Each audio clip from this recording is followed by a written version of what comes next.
Hello bachcho, let's read this question. The question says that what are the two conditions to be satisfied for work to be done?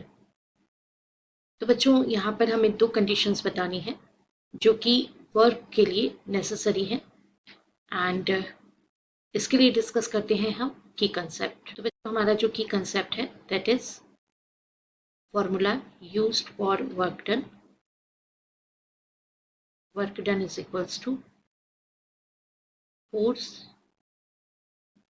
Into displacement.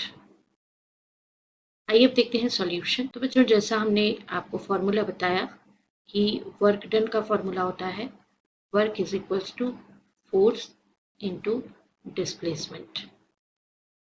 तो ऐसी दो condition जिसमें कि work done होगा ही, वो सबसे पहली तो ये है कि force is not equals to zero.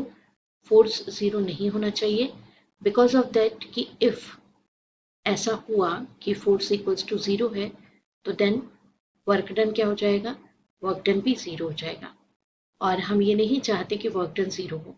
तो ये यहाँ पर कंडीशन है कि force is not equals to zero, तभी वर्क डन होगा। And second one, displacement is not equals to zero. Displacement भी अगर ज़ीरो हो गया तो फिर ये जो फॉर्मूला है इस फॉर्मूला के बिहाफ पर हम कह सकते हैं कि डिस्प्लेसमेंट ज़ीरो है तो वर्क डन क्या हो जाएगा, ज़ीरो हो जाएगा। Work done zero if as that is if displacement is equals to zero. तो ये दो कंडीशंस हैं जो फुलफिल होने पर ही वर्क होता है। I hope you understood it well. Best of luck. Thank you.